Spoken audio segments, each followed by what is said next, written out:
Hey again everyone, and welcome back for another installment in our ongoing Retrospective Figures Showcase series, where I take a look back at older figures from my collection, and in some cases, like this one, figures that I'm unboxing essentially for the first time that I had in storage for a while. And today I'm going to give some love to Star Wars with the unboxing and review of the Grand Admiral Thrawn 6-scale deluxe figure from Sideshow Collectibles. So for any of you following my channel for the last year, you know that while I do like Star Wars, I really haven't picked up any figures lately, although I do have the Reva and Obi-Wan DX on order. But the point is, I'm pretty selective with the franchise. Part of it is really just budget related, as I really do only have the budget for one major line, and for the past 12 plus years that's been the MCU.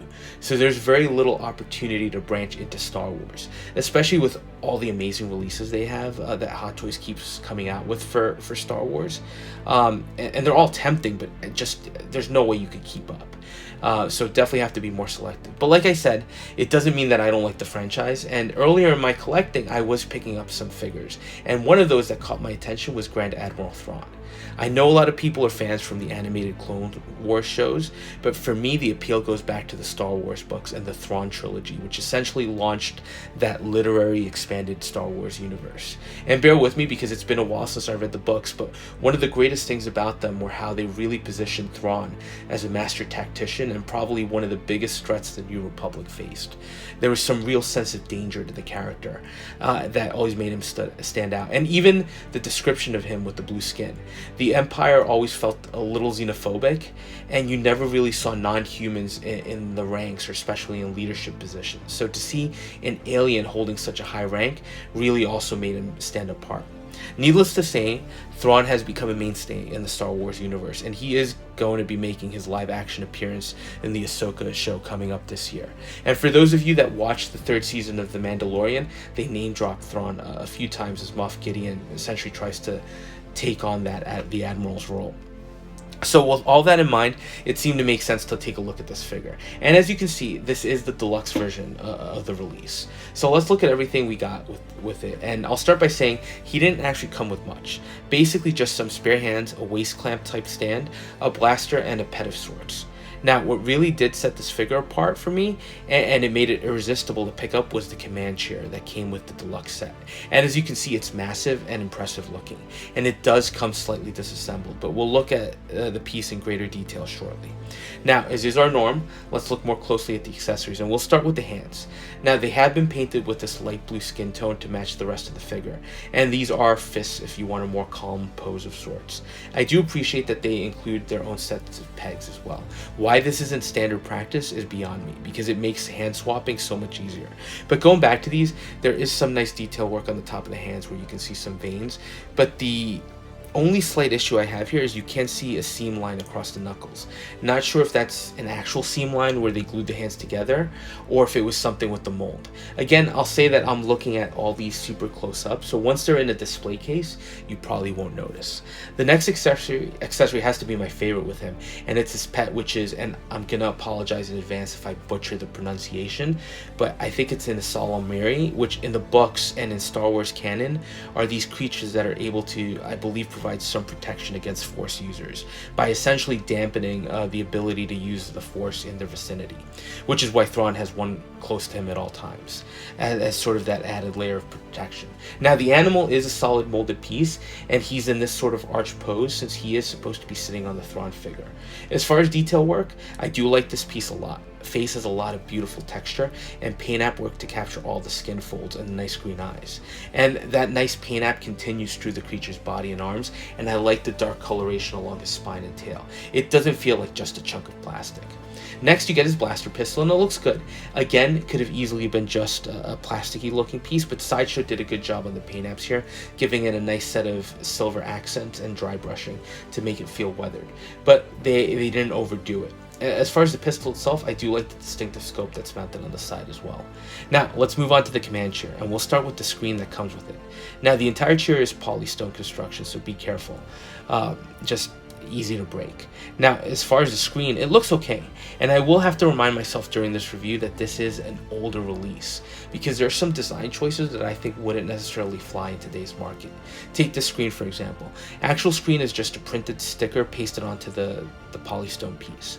I think if this were released today, I would expect a clear red screen that's see-through and some kind of plastic articulated piece to really let you move the screen around.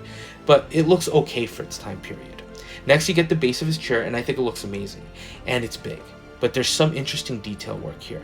The biggest thing is essentially the pattern on the surface for the panels.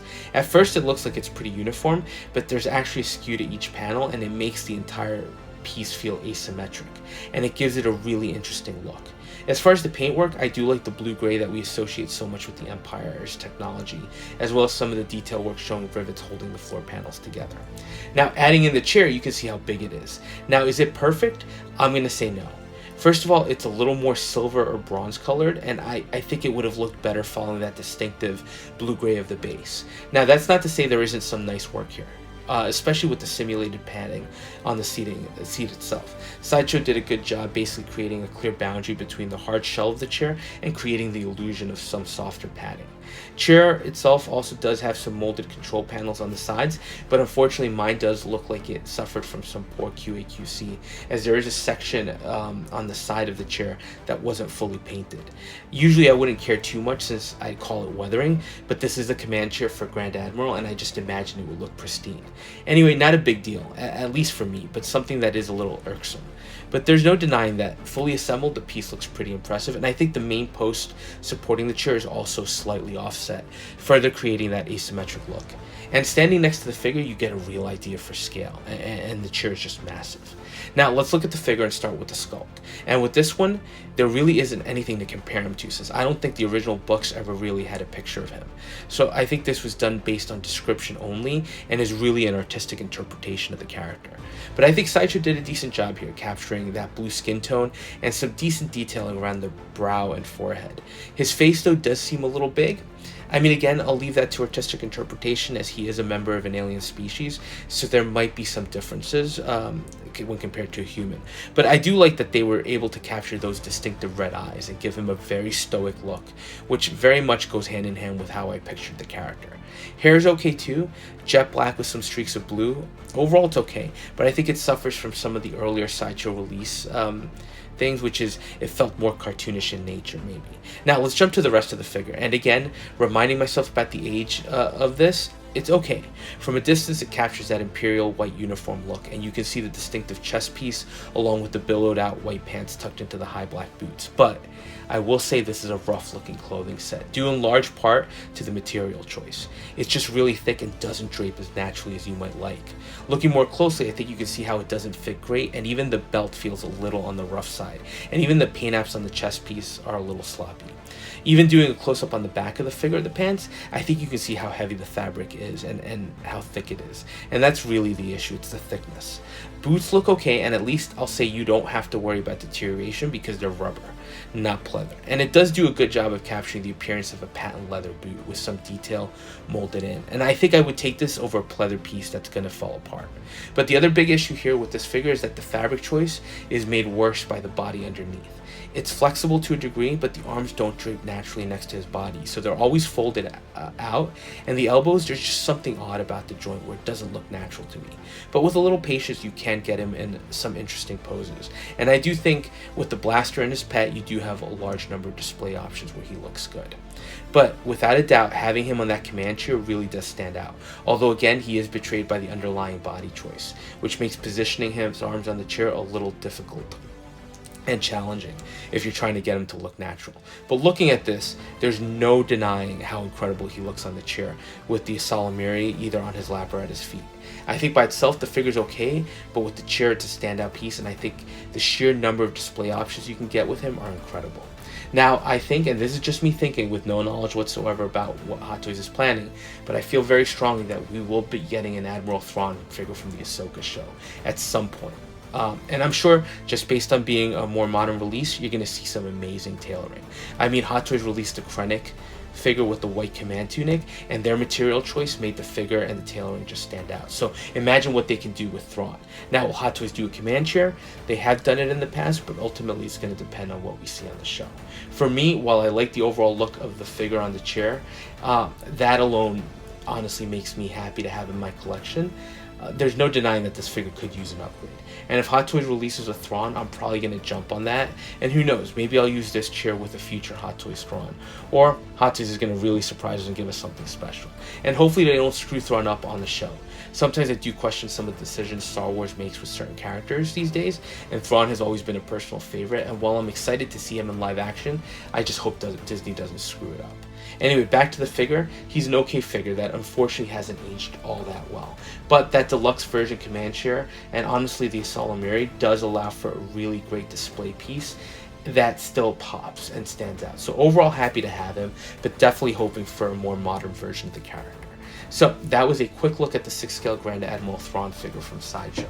Let me know your thoughts on this one, and as always, thank you for watching. And if you are enjoying the content, please consider liking, commenting, and subscribing, and we'll touch base on the next video.